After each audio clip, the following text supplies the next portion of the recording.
चलो बेटा, आप लोगों ने क्या पढ़ा सैटरडे संडे को?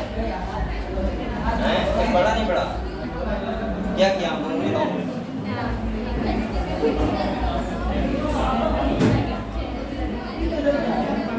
सब बच्चे आ गए? कितने बच्चे हैं? सभी आ गए? तो आज सब कावड़ का वो कर रहे हैं, क्या कर रहे हैं? या बारिश हो गई? मैं 2 बजे के टाइम पहुँचता हूँ कि 2 बूंदा ना गिर जाए। अगर 2-3 बूंदे गिर गई तो 100% बच्चे कम होने ही होना है। लेकिन भक्ति वाले में 2 बजे देखा तो बूंदे गिर रही थी। तो वो बूंदे कैसी थी कि तुम अगर शायद 1 घंटा बाइक चलाओगे तब भी नहीं भीगोगे सही से। नहीं सर, ज़्यादा था क्या? अच्छा, तो मैंने देखा नहीं था, मैं ऐसे ही कर रहा हूँ।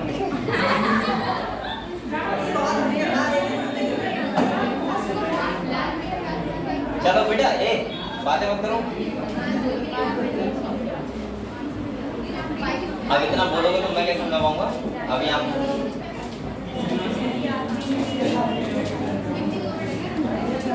पहले तो सही वजह शांत रहो बिल्कुल। और हम लोग अच्छा एनिमल में हो चुका है। चलो आज मैं कुछ आप लोग पहले मुझे ये बताओ, सबसे पहले बताओ मुझे, सब बच्चों ने अभी क्या किया? सैटरडे और संडे को क्या किया?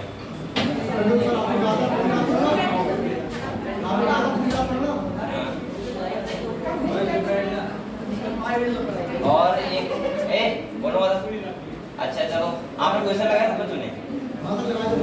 बेटा एनिमल किंगडम आपके एग्जाम पे तैयार हो गए? यूनिक फीचर तैयार हुए? वैसे इतना कठिन नहीं है एनिमल किंगडम। आज मैं आपको प्लांट किंगडम का रिवीजन करवाऊंगा। साइन वो साहब वो नाम हिंदी में ठीक है। और सुनो, मुझे लग रहा है कि प्लांट किंगडम वाले बच्चों का थोड़ा कम तैयार नहीं है ना, मुझे लग रहा है। तो मैं एक केक रिवीजन आपको करवा दे रहा हूँ पूरा, ठीक है, जिससे आपका प्लांट अच्छे से तैयार हो जाए। क्योंकि सुनो बेटा, बात सुन मेरी, कोई भी चैप्टर से नीट में ये मतलब नहीं होता कौन सा चैप्टर इंपॉर्टेंट है कौन सा इंपॉर्टेंट नहीं है। हाँ हो सकता है प्लांट से 4 क्वेश्चन आ जाए फिर आपको दिक्कत हो जाओगे। तो प्रॉब्लम ये है कि सारे चैप्टर आपके तैयार होने चाहिए। तो आप लोग ये बताओ कितने बच्चे ऐसे जो प्लांट किंगडम का चाह रहे हैं कि रिवीजन हो जाए एक बार? सभी जा रहे हैं? चलो ठीक है, ठीक है। तो हम लोग एक बार प्लांट किंगडम का रिवीजन करते हैं। अच्छा पहले एक बात बताओ मुझे, आप लोगों को ये पता है सेगमेंटेशन क्या होता है, मेटामेरिज्म क्या होता है? कितने बच्चों को पता है? एक वर्ड होता है सेगमेंटेशन और एक होता है मेटामेरिज्म। सुनो सुनो, सेगमेंटेशन मेटामेरिज्म का एक ही होता है, अलग अलग होता है? तो कैसे यार सुन बताओ। बोलो मत कोई, सुन लो, अच्छी बात है, ये क्वेश्चन आ गया तो आप कंफ्यूज हो गए। हाँ बताओ, क्योंकि बहुत बच्चों को ऐसा लगता है कि मेटामेरिज्म सेगमेंटेशन एक ही बात है, या हो सकता है एक ही बात हो। आप लोग बताओ मुझे, एक्सप्लेन करो। मानिए सही है? हाँ बताओ।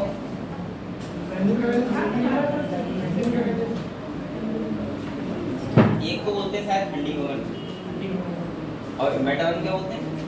कोल्ड भवन, ऐसे क्यों बोलते हैं?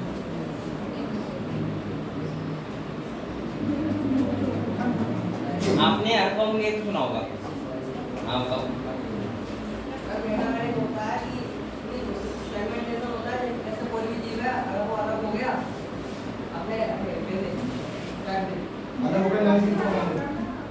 अगर ये चीज अलग हो गई इसकी सेम हो जाएगा तो ये विखंडन हो जाएगा। मतलब कोई भी जीव अपनी अपनी जैसे जीव को अलग करके, मैं विखंडन नहीं बोल रहा हूँ, खंडन बोल रहा हूँ। खंडन और विखंडन हम बात तो एक ही है। नहीं विखंडन में तो तुम रिप्रोडक्शन की बात कर रहे हैं सेक्सुअल की। अच्छा, वो वाला उसे बोलते हैं फ्रेगमेंटेशन इंग्लिश में, वो चीज अलग होती है, ये सेगमेंटेशन अलग है। हाँ बताओ। खंडन नहीं पता सर। चलो तो बैठ जाओ। हाँ तो बताओ, बता रहे थे। देखो मैं आपको बताऊं बेटा, आप लोग सुनो, ध्यान से सुनो। सेगमेंटेशन का मतलब होता है बॉडी पार्टों में डिवाइड। जैसे मान लिया मेरा बॉडी है, मेरा बॉडी का पार्ट में डिवाइड नहीं है, ये वाला हेड हो गया, ये थोरैक्स हो गया, सही है। इसके बाद एब्डोमेन कैविटी हो गई, तो इसे बोल सकते हो सेगमेंटेशन। क्या बोल सकते हो? लेकिन मेटामेरिज का मतलब अलग होता है। मैं ऐसे बोल सकता हूँ, मेटामेरिज का मतलब होता है बॉडी सेगमेंट में तो डिवाइड होगी, लेकिन आउटर भी और इंटरनल भी। मतलब मैं बोल सकता हूँ कि मैंने कहा था ट्रेन का डिब्बा है, मान लो ट्रेन होती है, ट्रेन देखो ऐसे समझो आप लोग, सुनो, जैसे एक तो मान लो आप लोग सपोज एक ट्रेन होती है, आपको पता है हर डिब्बा का लेंथ बराबर होता है, अंदर से भी और बाहर से भी, हर डिब्बे में सीट्स बराबर होती हैं। इसका मतलब वो सेगमेंटेशन तो है, लेकिन साथ में क्या है? मेटामेरिज, क्योंकि वो लगातार प्रोसेस चल रही है ना, तो उसको बोलते हैं क्या? मेटामेरिज। अभी आपको ऐसे समझ में आएगा, देखो मैं एक लाइन लिख रहा हूँ, बहुत अच्छा लाइन लिख रहा हूँ, क्योंकि मैं कई बार ऐसी चीजें बता चुका हूँ आपको। यहाँ देखो मैं लिख रहा हूँ all metamerism are segmentation, but बेटा but all segmentation are not. अब आपको समझ में आया नहीं आया? तो आर नॉट मेटामेरिज। अब आपको मेरे साथ समझ में आया होगा। सुनो सुनो, हाँ बता रहा हूँ, हाँ कौन बोल रहा है? हाँ पहले बताओ तो मैं सुन रहा हूँ, सुनो। मैंने यहाँ लिखा है ऑल मेटामेरिज मार सेगमेंटेशन। अगर मेटामेरिज हुआ है सेगमेंटेशन हुआ होगा, लेकिन अगर सेगमेंटेशन हुआ है तो इसका मतलब ये नहीं कि वो मेटामेरिज हो। कैसे? फिर समझो, मेरी बात सुनो। देखो अगर बाहर से कोई, जैसे तुमने इंसेक्ट देखा है, इंसेक्ट सुन लो बेटा एक बार। इंसेक्ट में बताओ, एक होता है हेड, एक होता है थोरैक्स, एक होता है एब्डोमेन, पता है आपको? तो क्या बताओ वो सेगमेंटेशन नहीं है ना? वो सेगमेंटेशन है, हमें बाहर से दिख रहा है सेगमेंट, बॉडी सेगमेंट में डिवाइड है, लेकिन क्या वो मेटामेरिज में है? नहीं, क्योंकि इंटरनल और आउटर साइड में क्या बताओ हर खंड में सेम सेम चीजें हैं? नहीं। अब भाई हाथ जो सिर है उसका काम अलग है, थोरैक्स का काम अलग है, अलग बॉडी पार्ट है, अलग पार्ट में डिवाइड है, तो वो क्या है? सेगमेंटेशन। वो मेटामेरिज नहीं है। जब कोई बॉडी इंटरनली और एक्सटर्नली दोनों तरफ से बराबर बराबर पार्टों में डिवाइड होती है तो उसको बोलते हैं मेटामेरिज। अब तो समझ गए? नहीं समझ में आया? अभी भी समझ में आया?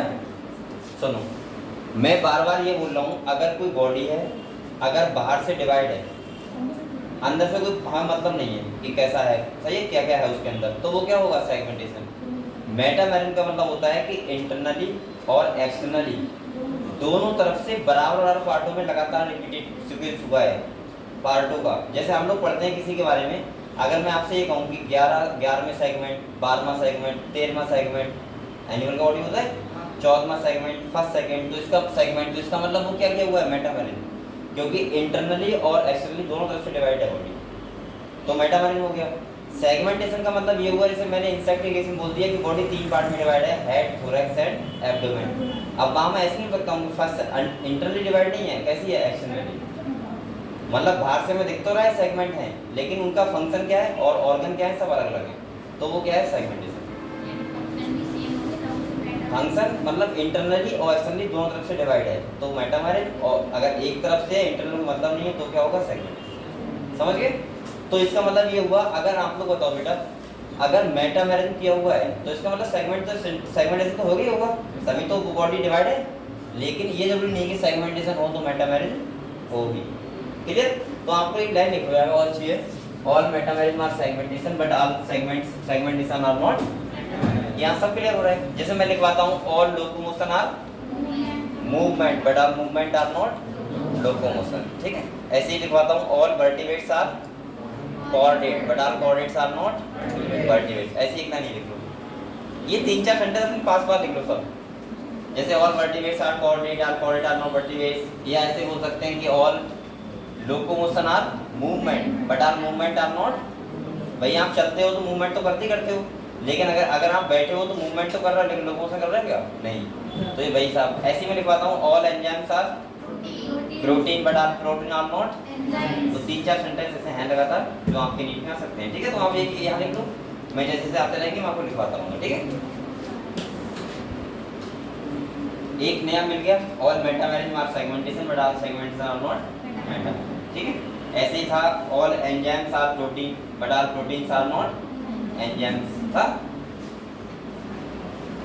अगर सारे लिखो तो 4 है ये। देखो एक बार सुनो आप, चारों लिखो क्या? All genes are related, but all DNA are not. All genes are but all DNA are not. हाँ बन सकता है लेकिन अच्छा नहीं लग रहा है ये। वो तो लगता है। ठीक है, इधर देखो बेटे, मैं 4 बंदे एक बार साथ लिख लूँ। सब बच्चे लिखे जा रहे हो? रुको एक मिनट रुको बेटे। देखो पहला है तुम्हारा ऑल, अभी क्या बोला था हमने? हाँ, all metamerism are segmentation but all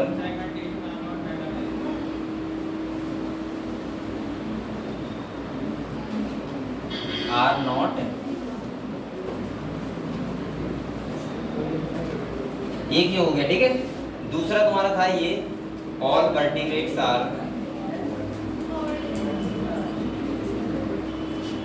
chordate but all chordates are not।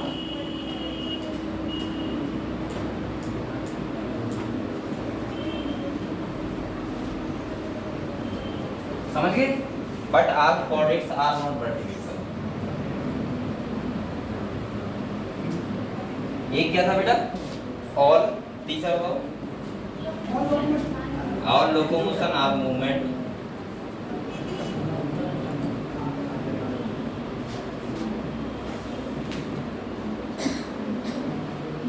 But all movement are not.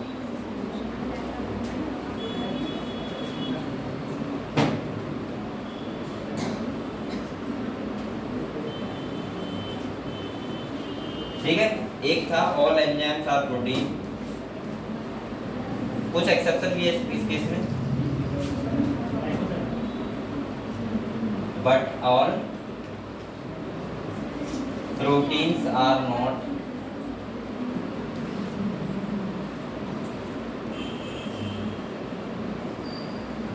और कोई ना, all genes are DNA but are genes are not, but are DNA are not genes. हाँ लेकिन functional तो नहीं होंगे। हाँ ये बात सही है। लिखो तो लिख लो, 5 वाले लिखो और क्या बताऊँ। All genes are DNA but all DNA are not.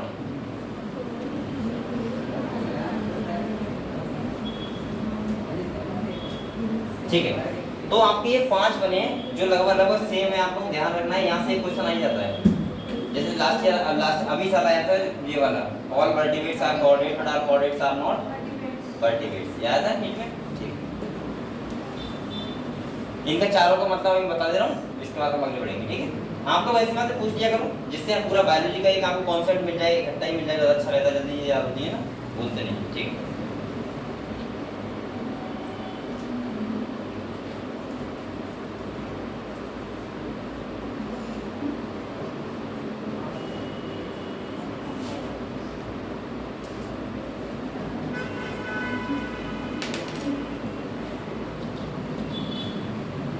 अच्छा अभी जो चल रहा है वो बताओ मुझे थोड़ा सा। ड्रोन का मामला क्या चल रहा है? एक करके बताओ, एक करके।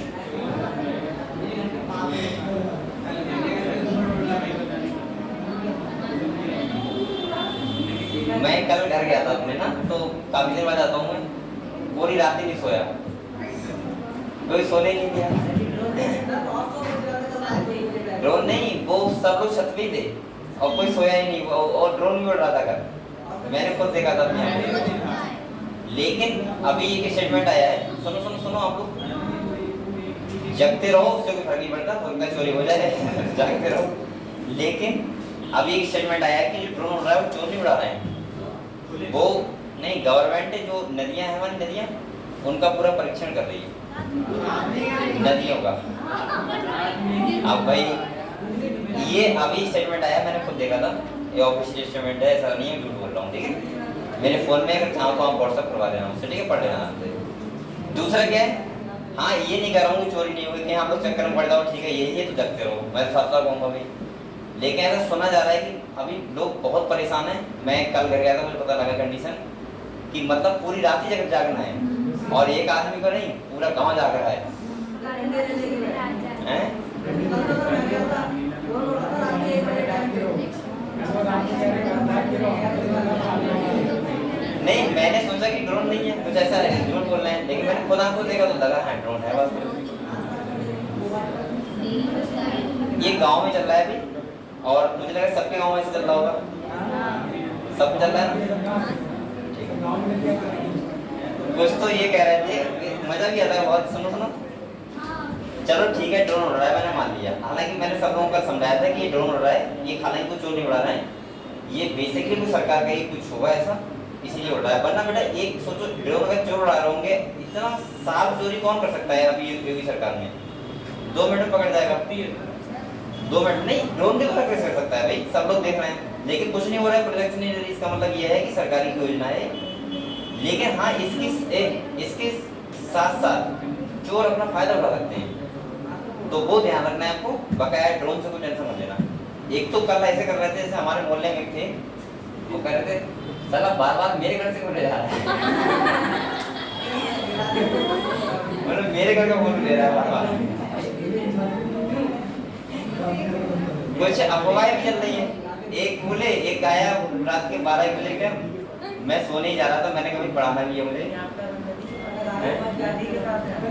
नदी के पास, हाँ नदी है पास में, सही करेगा।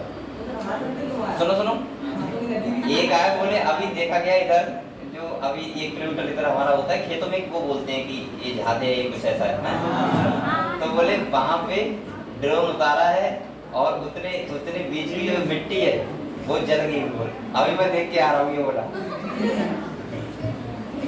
मैंने कहा भाई अगर ड्रोन होगा तो मिट्टी की जलेगी, सीधी सी बात है।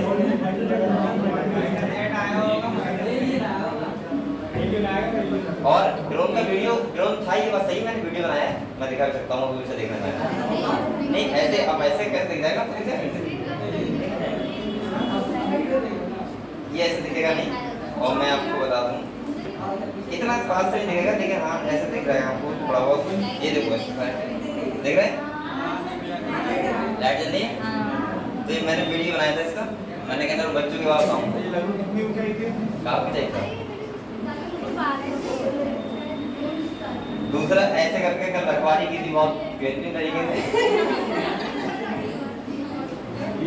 मैंने जो लगभग 3-4 महीने पहले देखी थी क्या गाँव में, ये मतलब लाइट जला हुआ।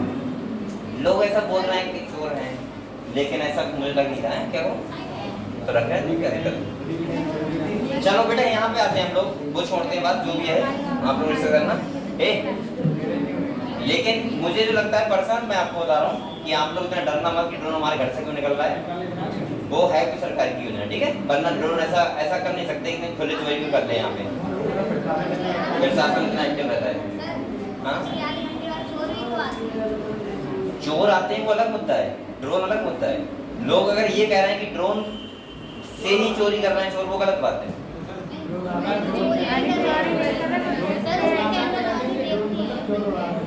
हाँ ये बात कह रहे हैं, ये गलत बात है।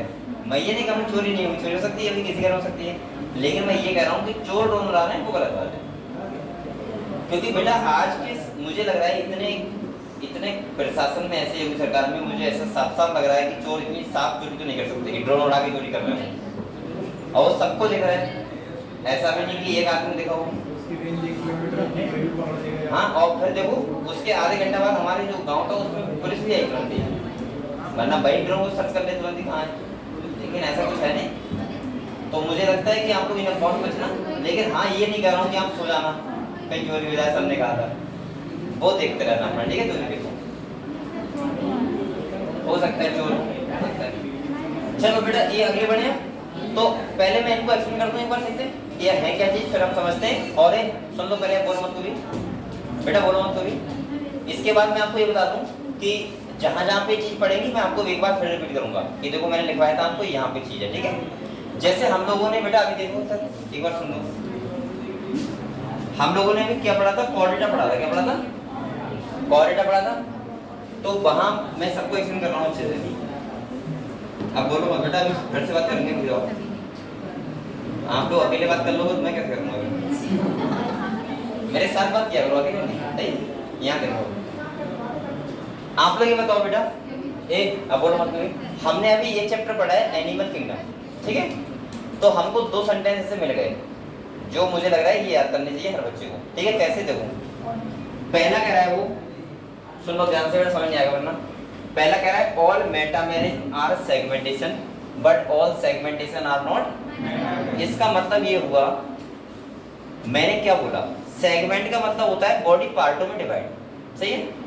अब अगर बॉडी पार्टों में तो डिवाइड है लेकिन इंटरनली डिवाइड नहीं है तो उसको सेगमेंटेशन तो बोल देंगे ना, लेकिन क्या मेटामेरिज बोलेंगे? नहीं।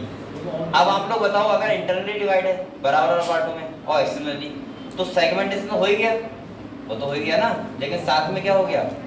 मेटामेरिज। इसीलिए मैं बोल सकता हूँ साफ साफ कि अगर, बेटा बोल कौन रहा है, अगर मेटामेरिज हो रहा है तो सेगमेंटेशन होगा, लेकिन अगर सेगमेंटेशन है तो जरूरी नहीं कि मेटामेरिज होगा। समझ गए आप लोग? तो इसीलिए मैंने साफ साफ लिखवाया all metamerism are segmentation but all segmentation are not. आपको साथ में ये भी ध्यान रखना है, बहुत बच्चे ऐसे कंफ्यूज कर देते हैं, जैसे आपने सेंटेंस तो पढ़ लिया, आपको पता है कि सर ने लिखवाया, अब वहां वो ये कर दे कि all segmentation are metamerism but all metamerism are not. आपको लगेगा तो बिल्कुल ठीक बात है, लेकिन बेटा वो उल्टा ना कर दे, ध्यान रखना। उल्टा कर दिया तो अर्थ का क्या हो जाएगा? अनर्थ हो जाएगा, क्योंकि कहते अपोजिट हो जाएगा ना। दूसरा लिखा है, दूसरा सुनो, सेकंड लिखा है all vertebrates are coordinate but all coordinates are not. इसका मतलब यह है, मैंने आपको बताया था, हम लोग कोऑर्डिनेटा में 2 पार्ट पढ़ते हैं, इनवर्टिब्रेट और वर्टिब्रेट। इसका मतलब यह है कि कोऑर्डिनेटा क्यों बोल रहे हैं? नोटोकॉर्ड प्रेजेंट है। अब नोटोकॉर्ड अगर वर्टिब्रल कॉलम में कन्वर्ट हुई है तो वर्टिब्रेट, और नोटोकॉर्ड वर्टिब्रल कॉलम में कन्वर्ट नहीं हुई है तो इनवर्टिब्रेट। अब आप लोग बताओ, मैं ऐसे हो सकता हूँ, जैसे अगर मैं यहाँ पे ये बोलूँ, जैसे देख के बता रहा हूँ आपको, कोऑर्डिनेट और 2 पार्ट में डिवाइड कर लिया, वर्टिब्रेट और इनवर्टिब्रेट और वर्टिब्रेट, ठीक है। अब आप लोग एक बार बताओ मुझे, अगर कॉर्ड नोटोकॉर्ड वर्टिब्रल कॉलम में कन्वर्ट हुई तो वर्टिब्रेट, और नोटोकॉर्ड वर्टिब्रल कॉलम में कन्वर्ट नहीं हुई तो इनवर्टिब्रेट। तो मैं ऐसे ही हो सकता हूँ ऑल वर्टिब्रेट आर कोऑर्डिनेट, क्योंकि बेटा वर्टिब्रेट तो तभी होंगे ना नोटोकॉर्ड होगी, तभी तो कन्वर्ट हुई वर्टिब्रल कॉलम में। तो इसका मतलब मैं बोल रहा हूँ all vertebrate are but all coordinate are not, क्योंकि कुछ क्या होते हैं? इनवर्टिब्रेट। समझ गए? तो इसीलिए हमने सेकंड सेंटेंस बना लिया। थर्ड देखते हैं, ये आएगा तुम्हारा, हम चैप्टर पढ़ेंगे locomotion and movement, human physiology पढ़ेंगे तब मैं आपको बताऊंगा लोकोमोशन एंड मूवमेंट में। यहाँ ये कह रहा है all locomotion are movement but all movement are not. इसका मतलब ये है, लोकोमोशन का मतलब क्या होता है? जैसे आप लोग अभी बैठे हो, आप लोग बताओ क्या कर रहे हो? मूवमेंट। आप लोकोमोशन कर रहे हो क्या? लोकोमोशन का मतलब होता है जब आप प्लेस चेंज करो, जैसे आप घर जाओगे तो आप क्या कर रहे हो? लोकोमोशन। आप अभी बैठे हो क्या कर रहे हो? मूवमेंट। अब आप मुझे बताओ, अगर आप लोकोमोशन करोगे तो आपको मूवमेंट करना पड़ेगा, बिना मूवमेंट के लोकोमोशन नहीं हो सकता ना। लेकिन क्या अभी आप बैठे हो तो आप लोकोमोशन कर रहे हो? नहीं, लेकिन मूवमेंट तो कर रहे हो ना। तो इसलिए मैं साफ साफ बोल सकता हूँ ऑल लोकोमोशन आर, मतलब लोकोमोशन करोगे तो आपको मूवमेंट करना होगा, लेकिन सभी मूवमेंट क्या नहीं होते, क्योंकि अभी आप बैठे तो लोकोमोशन। समझ में आया? थर्ड। फोर्थ में आता है बेटा all enzymes are protein but all proteins are not. जितने भी एंजाइम्स होते हैं, एक का एक्सेप्शन है खाली, मोस्टली बता रहा हूं मैं कि सारे एंजाइम्स बने होते हैं प्रोटीन से, लेकिन क्या सभी प्रोटीन एंजाइम, वो सभी प्रोटीन से एंजाइम बनते हैं क्या? नहीं। बहुत सारी प्रोटीन, बहुत सारी क्या, मतलब एक पार्ट प्रोटीन का होता है जो एंजाइम बनाता है, बगैर तो सारे हार्मोन भी होते हैं प्रोटीन के, बहुत सारे रिसेप्टर भी होते हैं, एंटीबॉडी भी होती है। हमारी बॉडी में पता नहीं कहाँ का प्रोटीन है, तो सारे को एंजाइम सुनना है। तो इसका मतलब साफ साफ क्या हुआ यहाँ पे? ऑल, लेकिन एंजाइम सारे क्या है? प्रोटीन है। तो इसका मतलब all enzymes are protein but all protein are not enzyme, ठीक है।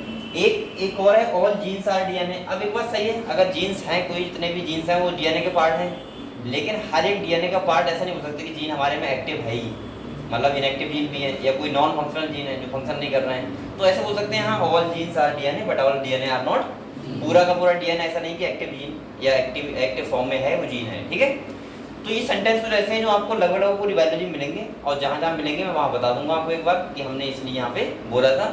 इसीलिए आप कोशिश करो एक साथ याद कर लो सारों को, लेकिन ध्यान रखना ये बात, ऑल के साथ क्या आ रहा है और बट नॉट के साथ क्या आ रहा है, ध्यान रखना आप लोग। कहीं उल्टा होकर उसने लिख दिया आपको, हाँ बात तो सही है, सर ने बताई थी 5 सेंटेंस लिखवाए थे, लेकिन भूल जाओ कि ऑल वर्टिब्रेट लिखवाया था या ऑल कोऑर्डिनेट लिखवाया था, ये बात आपको भूलनी नहीं है। समझ रहे हैं आप लोग? ठीक है बेटा, ये क्लियर हुआ आपको? ये क्लियर हुआ? ठीक है। तो अब हम लोग थोड़ा सा प्लांट किंगडम वाली रिवीजन कर लें, बताओ, क्योंकि बच्चों को थोड़ा कंफ्यूज लग रहा है। इसके बाद मैं स्टार्ट करूंगा, हमारा फर्स्ट यूनिट कंप्लीट हो गया। आप लोगों को काम है खाली बेटा क्वेश्चन लगाना। आप लोग कोशिश करो कि अब आप लोग कम से कम अगले 5-6 दिन तक फर्स्ट यूनिट के हर एक क्वेश्चन लगा डालो, हर एक थ्योरी को पढ़ते रहो, हर एक लाइन को पढ़ो 5-6 दिन तक लगातार।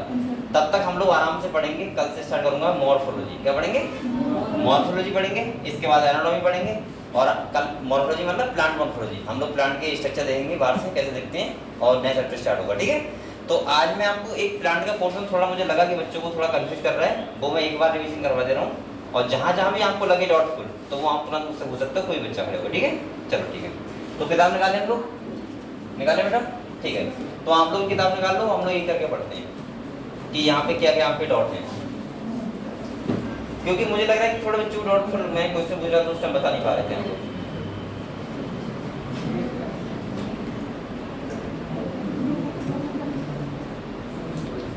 कल से होगा start morphology of flowering plants, हम लोग मॉर्फोलॉजी पढ़ेंगे कल से। अब आपका देखो फर्स्ट यूनिट में क्लासिफिकेशन तो हो गया, अब आपको ज़्यादा अच्छा लगेगा पढ़ते हुए, हम लोग चैप्टर में डिटेल पढ़ेंगे किसी कभी प्लांट के बारे में, किसी एनिमल के बारे में, है ना, तो आपको अच्छा लगेगा। तो आज हम लोग पढ़ रहे हैं प्लांट किंगडम और इसमें देखते हैं क्या क्या लिखा हुआ है, कैसे कैसे हमने पूरा चैप्टर पढ़ा था। बेटा पानी है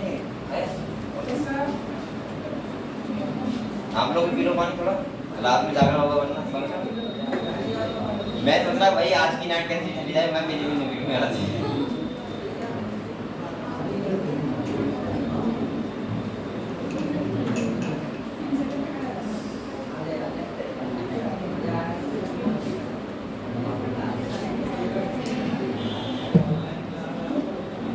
एक बात और बताओ, अगर वो ड्रोन से देख ही रहे होंगे तो क्या देख रहे होंगे? ड्रोन से तो रुपया को ऐसा ना उसमें टैक्स पता होगा, ड्रोन से हम घर देख सकते हैं। सुनो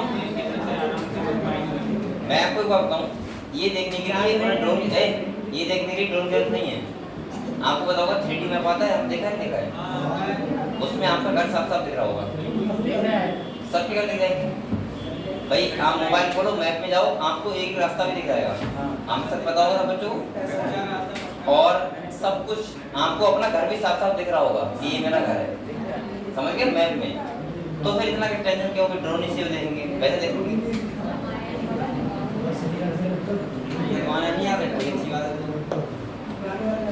अब जिनके यहाँ आ रहा है उनको बेचारों को पता है, और जो कितना सो नहीं रहे हैं। चलो यहाँ पे देखते हैं बेटा, ये बताओ सबसे पहले मैंने कहा था टोटल किंगडम कितने हैं? 5, सही है। अब ये आज समझा रहा हूँ, इसके बाद फर्स्ट यूनिट हमारा क्लोज हो जाएगा और आप लोग बस 5 दिन नहीं पढ़ना लगा था, ठीक है, भूलना नहीं है। जब तक बिल्कुल रट ना जाएगा तो आपको लगे कि हाँ मैं सारे क्वेश्चन आपसे कर सकता हूँ, ठीक है, तब तक, क्योंकि फर्स्ट यूनिट से लगभग आप मान के चलो 7 से 8 क्वेश्चन आपको मिल ही जाएंगे नीट के पेपर फर्स्ट यूनिट से। क्योंकि अगर मैं बात करूँ सेकेंड यूनिट की तो उससे इम्पोर्टेंट कौन सी यूनिट है? First unit. सेकंड वाली से इम्पोर्टेंट ज़्यादा कौन सी है? First unit. और बल्कि तब ये बात बोल रहा हूँ जब लिविंग वर्ड से क्वेश्चन नहीं आते हैं, उससे अब बहुत आ जाए तो एक वरना नहीं आता है क्वेश्चन लिविंग वर्ड से, समझ रहे हो? ठीक है, तो इसका मतलब ये है कि प्लांट किंगडम बहुत इंपॉर्टेंट ये चैप्टर है हमारा, ठीक है। मैंने आप लोगों को ये बताया था टोटल किंगडम कितने हैं बेटा? 5, सही है। पहला कौन सा है किंगडम? मोनेरा। दूसरा फंजाई, प्लांटी और एनिमलिया, ठीक है। आप लोग बोलते रहो साथ में, इससे आपको तैयार हो जाएगा। मैंने आपको एक बार रिवीजन करवा दे रहा हूँ। मोनेरा मैंने कहा था जो एनिमल्स होंगे वो सेल होगी प्रोकैरियोटिक और एनिमल होंगे यूनिसेलुलर। बताएं आपको ये बात, जब हम प्रोटिस्टा में आते हैं तो सेल तो जाती है यूकैरियोटिक, प्रोकैरियोटिक कैसे जाती है, और एनिमल अभी भी कैसे रहते हैं? यूनिसेलुलर, समझ गए आप लोग। और इसके बाद फंजाई, प्लांटी और एनिमलिया में जो एनिमल होते हैं वो होते हैं मल्टीसेलुलर, कैसे होते हैं, और सेल कैसी होती है? यूकैरियोटिक। अब हम कहोगे सर अगर हम मोनेरा में बात करें कौन होते हैं प्रोकैरियोटिक, तो खाली बैक्टीरिया होते हैं। मैंने सब कहा था, आप लोग एक ही बात रखो बैक्टीरिया। दूसरा आप ध्यान रखो अगर रखना है बीजी है बिलोग्रीनियल, उसको भी बोलते हैं साइनोबैक्टीरिया वैसे। और तीसरा है माइकोप्लाज्मा, जो हमने सेकंड चैप्टर में पढ़ लिया था। दूसरा अगर मैं बात करूं बेटा, बोलो मत कोई भी। दूसरा अगर हम बात करें प्रोटिस्टा की, तो आपको बताया वहाँ पे हम किसे पढ़ा था? यूग्लिना हो गया, अमीबा हो गया, पैरामीशियम हो गया, जितने जो हमको डीज करते हैं, स्पोरोजोन्स हो गए, प्रोटोजोन्स हो गए, सही है। जैसे मलेरिया पैरासाइट हो गया, हमने पढ़ा था, डायटम्स के बारे में पढ़ा, डेस्मेट के बारे में पढ़ा, गोनियोलस के बारे में पढ़ा, एगुलिना के बारे में पढ़ा। वो सब कौन से हैं? प्रोटिस्टन। कौन है? और उसमें उनके पास सेल तो यूकैरियोटिक है, लेकिन अभी भी कैसे हैं? यूनिसेलुलर। इसके बाद हमारे फंगस पे, किस पे है? तो मैंने अभी तक हमको एनिमल दिखेंगे नहीं, क्योंकि वो कैसे हैं? यूनिसेलुलर, तो आपको नहीं दिख पाएंगे वो। लेकिन जब फंजाई पे आए तो आपको कवर दिखता है। इसका मतलब कैसा है? मल्टीसेलुलर। कैसा है? मल्टीसेलुलर है। और मैं दूसरा बोल सकता हूँ यहाँ पे सेल कैसा होता है? यूकैरियोटिक। पता है आपको इतनी बात? दूसरा अगर हम बात करें तो मैंने कहा था फंगस को भी हमने चार क्लासों में डिवाइड किया है, जैसे फाइकोमाइसीटेज, एस्कोमाइसीटेज, बेसिडियोमाइसीटेज, ड्यूटेरोमाइसीटेज। आप लोग एक क्वेश्चन और क्या करो, मैं आपको बता दूं थोड़ा सा, क्योंकि देखो एक अच्छा मित्र होना चाहिए बोलने में। आप लोग जब भी कोई चीज याद किया करो तो सीक्वेंस में किया करो। अगर मैं आपसे ये कहूँ कि 5 किंगडम के नाम बताओ, तो अगर आप ऐसे बता रहे हो, आप चाहे भले 5 के नाम बता दो, जैसे kingdom Animalia sir, kingdom protista, kingdom Monera, kingdom Plantae, और इसका बताओ फंगस, वो मजा नहीं आएगा। आपने बता दिया 5 किंगडम के नाम, लेकिन अगर आप कंपेयर टू ऐसे बताते मोनेरा, प्रोटिस्टा, फंजाई, प्लांटी और ये बात ध्यान रखना है, अगर आपका लिखित पेपर है रिटन और आपने अगर उल्टे सीधे करके लिखे तो आपके चाहे आपने 5 लिखे हो लेकिन आधे नंबर कम कर देगा, क्योंकि वो अट्रैक्ट आप नहीं बना पाओगे उस कॉपी के प्रति। क्योंकि ये सब जो अरेंजमेंट होता है वो कैसा होता है? सिस्टमेटिक। जैसे अगर मैं किंगडम फंजाई क्लास पूछूं तो आप लोग ऐसे नहीं बोलोगे, सबसे पहले बोलो ड्यूटेरोमाइसीटेज, फिर बोलो एस्कोमाइसीटेज, पहले क्या बोलना है? फाइको, एस्को, बेसिडियो, ड्यूटेरो, मतलब सीक्वेंस में आपको पता होना चाहिए, ठीक है। ऐसी हम बात करेंगे फंगस के बाद, तो आपको पता है हमने 4 क्लासों में डिवाइड किया था, फंगस के बारे में पढ़ा था हम सबके बारे में। जो ये कहानी है सेकंड चैप्टर की, ठीक है। इसके बाद जो अगला किंगडम हमारा आया था वो आया था प्लांटी। कौन सा आया था? और अगर हम किंगडम प्लांटी की बात करें तो आपको पता है पूरा चैप्टर है किंगडम प्लांट, यानी कि प्लांट किंगडम पूरा चैप्टर है। और उसके बाद जो हमारा बचा था वो बचा था वायरस और लाइकेन, जो मैंने वहीं पे अलग से आपको पढ़ा दिया था। क्लियर? अब हम लोग बात करते हैं, यहाँ पे चैप्टर पढ़ेंगे, हम लोग पढ़ेंगे प्लांट किंगडम के बारे में। और किंगडम प्लांट को भी मैंने कहा था 5 डिवीजन में डिवाइड किया है। कितने डिवीजन बेटा? 5। जैसे पहला थैलोफाइट्स, उसके बाद जिम्नोस्पर्म और मैंने आपसे सबसे पहले ये बोला था कि जब भी आप लोग ध्यान रखा करो, जब भी आप ये डिवीजन अगर पढ़ रहे हो, सबसे पहले ये होता है कि आपको थोड़ी थोड़ी नॉलेज होनी चाहिए। ऐसा नहीं आपको पढ़ना है कि थैलोफाइट बिल्कुल अलग पढ़ लिया, ब्रायोफाइट बिल्कुल अलग पढ़ लिया। आपको ऐसा ध्यान रखना है कि 5 डिवीजन आखिरकार क्यों आए, हमने 5 डिवीजन प्लांट को क्यों रखा, वो तो हमको पता होना चाहिए सिंपल सा। दूसरा आपको थोड़ा बहुत तो ये पता हो कि थैलोफाइट की अगर हम बात कर रहे हैं तो यहाँ पे जो प्लांट होंगे उनके पास रूट नहीं होगा, स्टेम नहीं होगा, लीफ नहीं होगा। बात ही कैरेक्टर तो बात की बात है। इसके बाद मैंने कहा था ब्रायोफाइट्स में हम लगाते हैं तो stem like, root like, leaf like structure हमको देखने को मिलते हैं, मतलब हल्के हल्के कॉम्प्लेक्सिटी आ रही है। टेरिडोफाइट्स में हम बोल सकते हैं कि पूरी तरीके से स्टेम, रूट, लीफ हमको देखने को मिली। ट्रू। और इसके बाद जिम्नोस्पर्म में तो होता ही होता है, बड़े बड़े प्लांट होते हैं, ऐसे हमको पता है तो अच्छी बात है। इसके बाद आपको पता होना चाहिए कि थैलोफाइट्स की जो लाइफ साइकिल थी वो कैसी थी? Main plant body haplontic life cycle थी। ब्रायोफाइट, टेरिडोफाइट कैसी थी? हाइप्लॉन्टिक, डिप्लॉन्टिक थी। और जिम्नोस्पर्म कैसी थी? डिप्लॉन्टिक। पता है आपको? यानी कि मेन सेल जो होंगे वो डिप्लॉइड सेल से बने होंगे, डिप्लॉइड सेल होंगे, ठीक है। इसके बाद आपको यही पता होगा कि अगर मैं बात करूं थैलोफाइट टू जिम्नोस्पर्म, ऐसे प्लांट होते हैं किसी में भी फ्लावर नहीं होते, और एंजियोस्पर्म में वो प्लांट होते हैं जो खाली फ्लावरिंग ही होते हैं, मतलब फ्लावरिंग प्लांट को हमने किस में रखा है? एंजियोस्पर्म में। अगर आपको इतनी बेसिक सी नॉलेज आती है तो हमारा फर्ज बनता है कि हम अगले अंदर जाके पढ़ें। अगर आपको इतना नहीं पता है तो आप फिर नहीं पढ़ सकते, सही है। पहले आपको छोटी बेसिक नॉलेज तो होनी चाहिए, और इसे बोलते हैं एक तरीके से अपने माइंड में एक फ्रेम बनाना। बहुत सारे क्वेश्चन ऐसे होते हैं जो आपके लगभग ऐसे सही रहते हैं। अगर आपको देखो क्वेश्चन करने के 2-3 टाइप होते हैं। एक तो वो टाइप होता है कि हम आंसर बताओ, सही लगा दिया आपने। कभी कभी क्वेश्चन ऐसे भी सॉल्व रहता है कि आपको आंसर नहीं पता है, आपको उसके गलत ऑप्शन पता है। जैसे सपोज मानो कोई क्वेश्चन आया, आपको ये पता है कि ये कैरेक्टर ब्रायोफाइट का तो नहीं है, मतलब ब्रायोफाइट का, सॉरी, आपको ये नहीं पता है ब्रायोफाइट का है, लेकिन आपको ये पता है कि ये कैरेक्टर ना तो जिम्नोस्पर्म का है, ना ही टेरिडोफाइट्स का है, ना ही थैलोफाइट्स का है, तो आप तब भी आंसर कर दोगे, चाहे उसमें कुछ भी लिखा हो। आप पढ़ाई मत करो, अगर आपको 3 गलत पता है तो आंसर चौथा अपने आप सही होता है, ठीक है। बहुत सारे तरीके बताओ क्वेश्चन होते हैं, मैं बताऊंगा आपको, लेकिन अगर आपको एक छोटी बातें पता है तो इसका मतलब क्वेश्चन हम सॉल्व ऐसे भी कर सकते हैं। हम लोग सबसे पहले पढ़ते हैं, देखो यहाँ पे सब में यही लिखा हुआ है बेटा कि कैसे करके। देखो यहाँ पे कुछ बातें ऐसे लिखी कि हमने एलबी को पहले कहाँ रखा था, तो मैंने आपको पूरा क्लास में बताया था 5 किंगडम का। मैंने कहा था पहले आए थे थैलो, वो पहले आए थे 2 किंगडम जिसमें प्लांटी और एनिमलिया, 3 आए तो प्रोटिस्टा आ गया, 4 आए तो मोनेरा आ गया और 5वां आया तो फंजाई आ गया। क्यों हमने बनाया वही मैंने आपको बताया भाई, फंजाई से हमने प्लांटी और प्लांटी से फंजाई को अलग क्यों किया था? क्योंकि फंगस कैसे थे? हेटेरोट्रॉपिक थे और प्लांट कैसे होते हैं? ऑटोट्रॉपिक। दूसरा सेल वॉल स्ट्रक्चर फंगस का काइटिन का होता है और प्लांट का सेलुलोज का होता है, इसलिए हमने अलग किया था। दूसरा आपको पता होगा, अगर हम बात करें प्रोटिस्टा हमने क्यों बनाया था, तो मैंने कहा था कि किंगडम प्रोटिस्टा में ऐसे एनिमल रखे हमने जो यूनिसेलुलर थे, और उसके बाद जो प्लांटी और एनिमलिया बचे वो कैसे बचे? मल्टीसेलुलर। बताया था आपको? तो आपको सब ये पता है कहानी। तो इसका मतलब ये है कि अगर 5 किंगडम में यहाँ पे हमने रखा है तो कुछ ना कुछ तो हमने फीचर भी लिए होंगे। प्लांट के अंदर देखा भी होगा कि 5 डिवीजन ही बनाने हैं और 5 में सब ठीक ठाक बैठ गया तो ठीक बात है। तो हमने क्या क्या लिया, मैंने आपको सीक्वेंस में नंबर 1 नंबर 2 करके लिखवाया था, पता है आपको? मैंने ये पढ़ाया था 1 2 3 डालो। जैसे पहला था आर्टिफिशियल, कौन सा था बेटा? चाहे ना डाला हो तो लिख लो।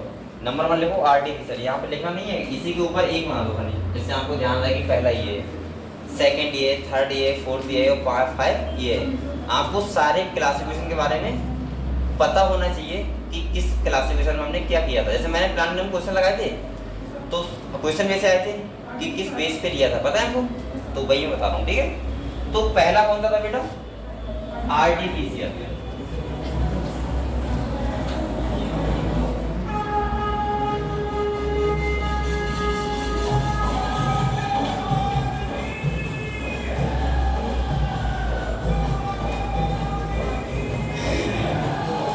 बहुत चल रहा है आज मैं रास्ते में यही लोग मिल रहे थे गाली।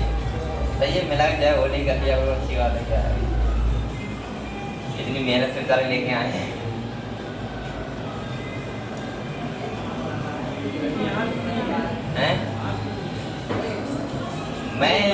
मैं तो एक ही बात बोल देता हूँ, बुलाया नहीं मुझे। मैं क्यों बोलूँ भाई कि मुझे जाना पसंद नहीं है, जाना पसंद है। देखो पहली बात तो इसके लिए आपको थोड़ा सा समझ हो रहा है। देखो पहली बात यह है, मैं आपको बताऊँ रियलिटी क्या है। आपके पास अगर इस पे जाना है तो आपके पास जिगरा होना चाहिए। जिगरा में मतलब थोड़ा सा मूली टाइप के हो, जैसे ले लिया वो क्या बोलते हैं, क्या बोलते हैं हाथ में तो क्या बोलते हैं, छड़ी। इसमें जाने के लिए पहले आपके पास वो होना चाहिए, छड़ी। इतनी कैपेबिलिटी है कि आप पकड़ के घुमा सको ऐसे। भाई लोग जा रहे हैं इसमें मस्त वाले एकदम कहते हैं नहीं, बिंदास वाले। अब मैं गया तो मुझे तो ये सब जरूरत ही नहीं है। तो इसमें कुछ थोड़े से वैसे लोग टाइप के जाते हैं जो थोड़े से धांसू टाइप के होते हैं, हकी बात है ना। इसके बाद दूसरा क्या है कि आप लोगों को भाई 7 दिन का टाइम भी पहली बात है। जब जाओगे तो 5 दिन लग जाते हैं। 5 दिन बाद पहले व्यवस्था भी होती है इन लोगों की, 10 दिन बाद तक कहानी चलती है। इतना आपके पास टाइम होना चाहिए 20-25 दिन का, तो वो नहीं है। रूल्स होते हैं बहुत सारे तगड़े, ठीक है?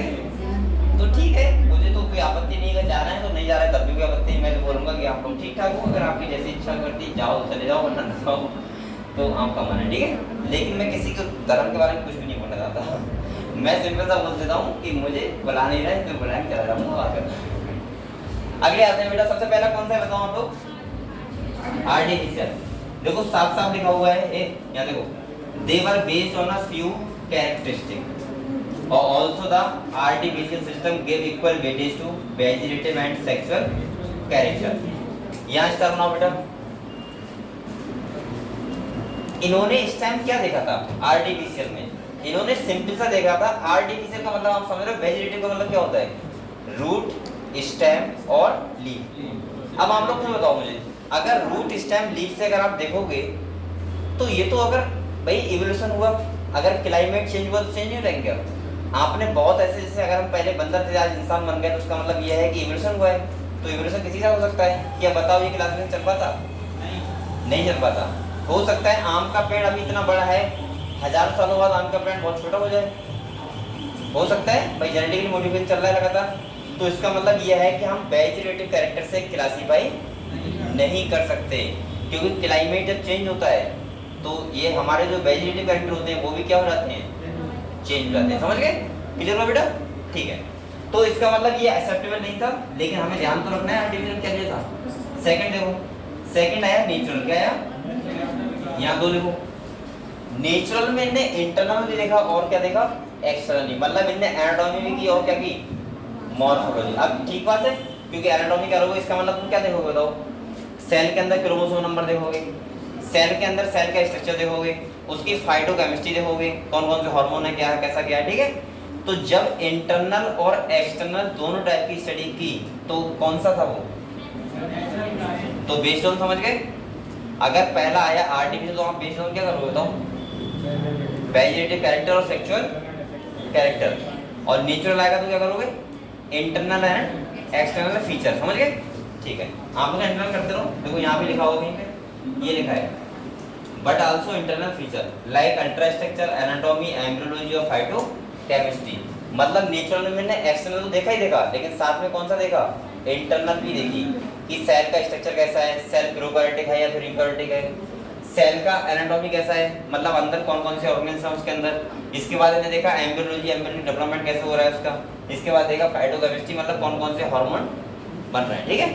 तो समझ गए आप लोग। इसके बाद थर्ड बेटा था फाइलोजेनेटिक, क्या था ये वाला। आप लोग साथ साथ ऐसे लिखते रहा करो बेटा, काम करो। ये फाइलोजेनेटिक का मतलब मैंने क्या बताया था, बेस्ड ऑन एवोल्यूशनरी।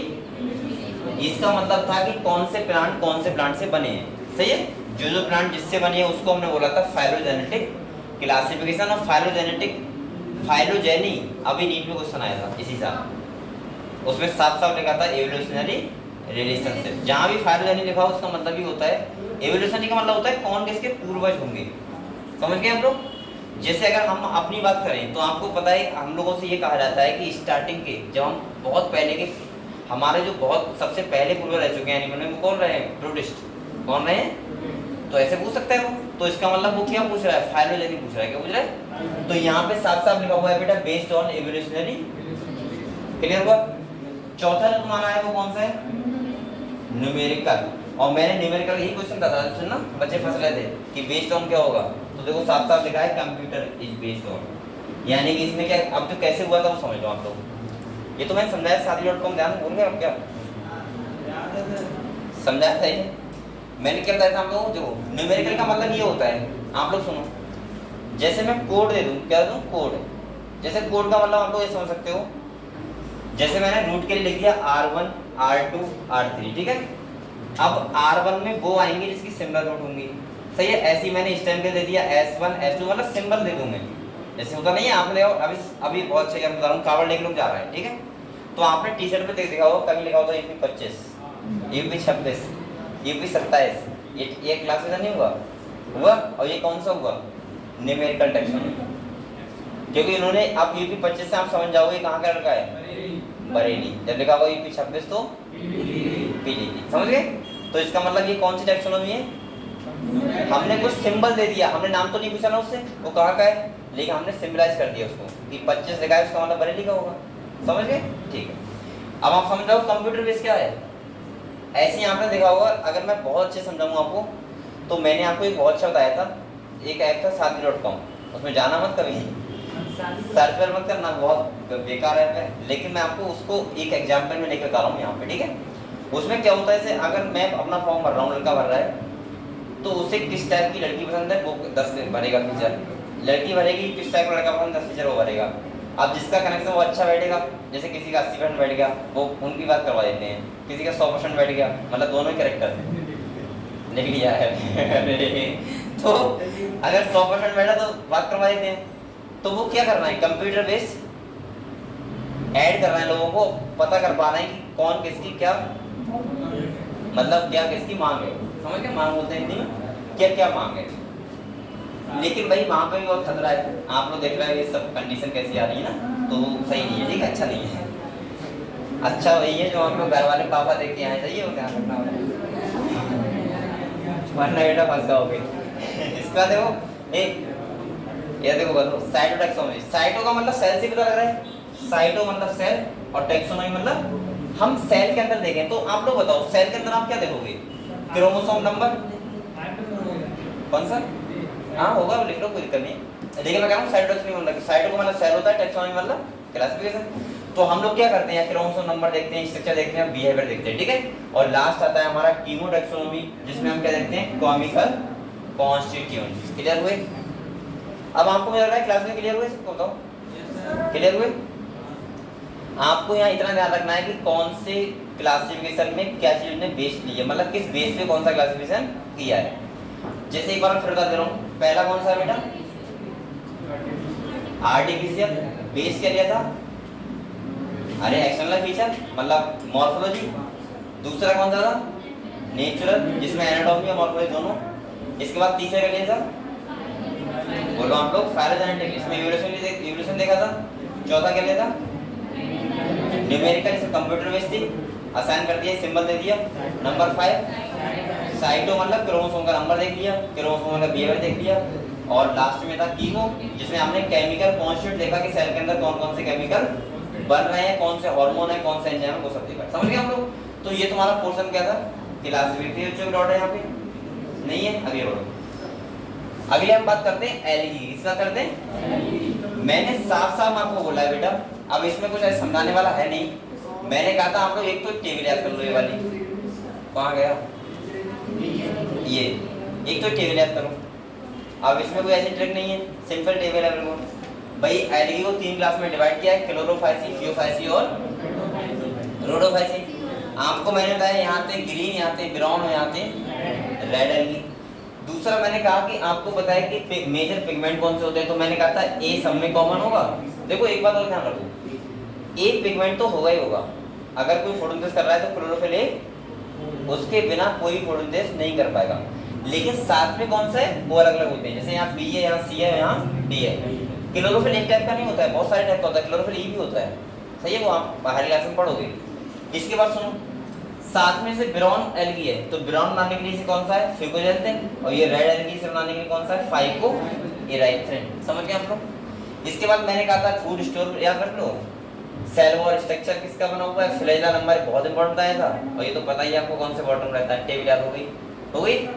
अब उसके बाद आप लोग सबसे अच्छा आपका फीचर था जो, वो मैंने कहा था एलगी से लेके, कि आप लोग स्टार्टिंग में ध्यान रखना है आपको ये वाला पैराग्राफ। ये बेटा काम घर पे बैठ के आपको पढ़ने से होंगे, ऐसे नहीं होंगे। ये वाला मैंने कहा था आपको पता होना चाहिए, आइसोगैमस, एनाइसोगैमस और ओगैमस कंडीशन कौन से एलगी में होती है। पता है कितने बच्चों को बताया हमने, बताओ कितने बच्चों को ये बताया कि आइसोगैमस, एनाइसोगैमस, ओगैमस जो कंडीशंस होती है उसके एग्जांपल क्या क्या होंगे, एलगी के नाम पता है सबको? हेलो, अभी भी नहीं पता है? हैं? बताओ। मैंने कहा था ऐसे आप लोग बेटा लिख के याद करो। अब इसका कोई ट्रिक नहीं है, तो घर पे आपको याद करना पड़ेंगे। जब तक आप नहीं करोगे तब तक आपका प्लान एकदम अच्छा ही नहीं होगा, जब तक आपको लगेगा बेकार है हमारा ये भी। और इसीलिए बच्चों को प्लान एकदम थोड़ा कठिन लग रहा है। रीजन तो यही है इसका कि आपको एग्जाम्पल में थोड़ी प्रॉब्लम हो रही है बस। एनिमल किंगडम बहुत सरल है, लेकिन बच्चों एग्जाम्पल में फंसते हैं। तो मैंने बार बार कहा बेटा इसके लिए आप एक ही काम करो, लिख लो चार्ट पे, लगा लो। बच्चों ने लगाया होगा तो देखते नहीं होंगे, नहीं देखना ऐसे नहीं है, वरना खाली नहीं सरदारी के दिमाग के अंदर होगा। तो सही है, वो आपको काम करना है, ठीक है। एग्जाम्पल लिखने हैं। अगले आ जाओ, अगर आपको टर्म ना बताओ तो बताओ, अभी भी कोई आप बताते रहो। अब पूरा चैप्टर नहीं हो पाएगा, मैं ऐसे पूछ रहा हूँ कि आप बताते रहो जहाँ भी आपको पूछना है कुछ। पता है आपको आइसो एनआईसो क्या होते हैं, एग्जाम्पल याद करने का, ठीक है। चलो अगले आ जाओ बेटा, ये बोलो मैं। इसके बाद यहाँ लिखा हुआ है कुछ इंपॉर्टेंट पॉइंट्स। यहाँ देखो, जैसे पहला लिखा हुआ है कि यूजुअल कैसे होते हैं, टोटल CO2 कौन करता है, हाफ एलगी करते हैं। एलगी क्या करते हैं, टोटल CO2 का आधा एलगी करते हैं। इसके बाद अगर हम बोले तो मैंने कहा था ये एनर्जी कंपाउंड होते हैं, बहुत सारी स्पीशीज ऐसी होती हैं, जैसे मैंने 3 का बताया था, हमने याद रखना, पोरफायरा, लेमिनेरिया और सारागैसम। ये फूड के रूप में यूज होती है, अंडर करो से। अगला मैंने कहा था बेटा आपको ये ध्यान रखना, एल्जिन हमें किससे मिलता है, ब्राउन एलगी से। काराजिन किससे मिलता है, रेड एलगी से। ये बहुत इंपॉर्टेंट है। इसके बाद देखो आइसक्रीम जेली खाने में क्या यूज होता है, वो ध्यान रखना है आपको, ये कहाँ से मिलना है। और इसके बाद 3 ग्लास हो गया बस, और इसमें क्या है बताओ। किसी बच्चे को एलगी से कोई डाउट हो बोलो बेटा, एक बार चाहे जल्दी कर लो, जल्दी से, और मुझसे पूछ लो अगर कोई बात ऐसी हो जो आपको लग रहा हो, बताओ, कुछ नहीं।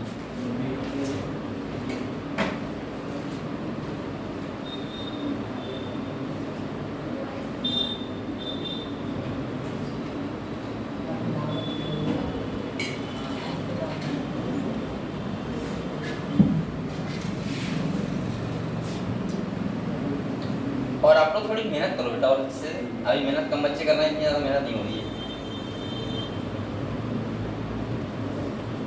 हैं? बेटा मेहनत करो थोड़ी सी और अच्छे से।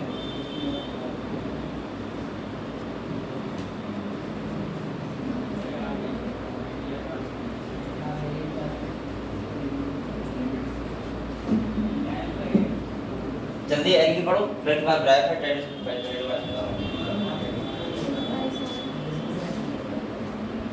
देख आते हो तो सही जल्दी आओ।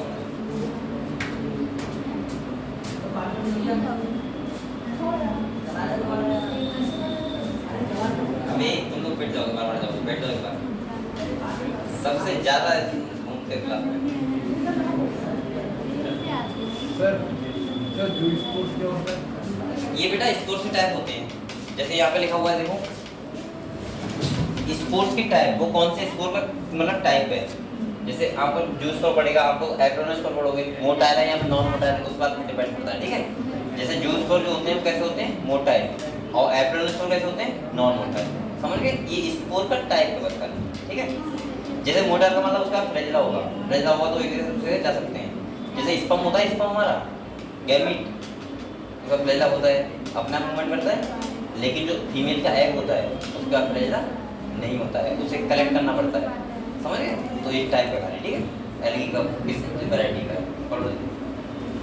इसके बाद बेटा अगर आपने पढ़ लिया हो तो हम लोग क्या समझते हैं, थोड़ा ब्रायोफाइट क्या समझते हैं, ब्रायोफाइट। इसके बाद टाइडोफाइट, जिम्नोस्पर्म पता ही होगा, एंजियोस्पर्म पता होगा, ठीक है।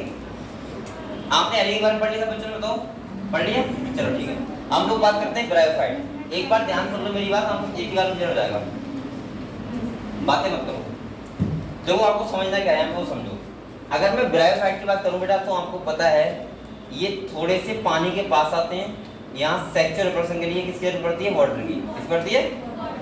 दूसरा मैंने आपको बताया था कि ब्रायोफाइट का जो लाइफ साइकिल होता है वो होता है हैप्लो डिप्लॉयंटिक, मतलब आधा प्लांट होगा स्पोरोफाइटिक और आधा होगा गैमेटोफाइटिक। आप लोगों को मैंने एक ही बार में बता दिया था, आप लोग ऐसे ध्यान रखना, अगर स्पोरोफाइटिक है तो डिप्लॉयड और अगर गैमेटोफाइटिक है तो हैप्लॉयड। लाइफ साइकिल का सीधा सा फंडा हम लोग पहले लाइफ साइकिल याद करो, उसके बाद हम बात करेंगे एक मोसिस और लिवरवर्ट, दो पार्ट में डिवाइड किया हुआ है इनको। सबसे पहले मैंने आपको बताया था कि यहाँ लाइफ साइकिल स्टार्ट करना है स्पोर्ट से, किससे करना। एक बात और ध्यान रखना, वो आपसे ऐसा नहीं कि स्पोर्ट से ही करवाए, वो आपसे गैमेट से करवा सकता है ऑप्शन में, आपको तो सीक्वेंस ही होना चाहिए, बस कहीं से भी स्टार्ट करवाए, पूरा बता दे रहे हैं। सबसे पहले स्पोर हाइब्रिड होता है, मिट्टी में जाता है, ध्यान सुनो बेटा, जर्मिनेट करता है और बनता है प्राइमरी प्रोटोनीमा, सही है। जब वो डेवलप होता है तो सेकेंडरी प्रोटोनीमा, सेकेंडरी प्रोटोनीमा में लीफी पार्ट निकलता है और नीचे निकलते हैं राइजोइड्स, जैसे बोलते हैं रूट लाइक स्ट्रक्चर। जो लीफी निकलता है, लीफ वाला पार्ट, उसको बोलते हैं लीफी गैमेटोफाइट, क्या बोलते हैं बेटा। उसी पे मेल रिप्रोडक्टिव ऑर्गन और फीमेल रिप्रोडक्टिव ऑर्गन डेवलप हो जाते हैं। मेल को बोलते हैं एंथ्रीडिया, फीमेल को बोलते हैं आर्चिगोनिया। अगर मेल है तो एंथ्रीडिया में क्या बनते हैं, एंथ्रीजोइड्स, और जो आर्किगोनिया उसमें क्या बनते हैं, फीमेल एग बनता है। यहाँ पे वाटर के द्वारा क्या होता है, फर्टिलाइजेशन होता है, और फर्टिलाइजेशन होता है तो आप लोग बताओ जाइगोट बनेगा, कैसा बनेगा, डिप्लॉयड, क्योंकि हैप्लॉयड गैमीट मेल और हैप्लॉयड गैमीट फीमेल। फर्टिलाइजेशन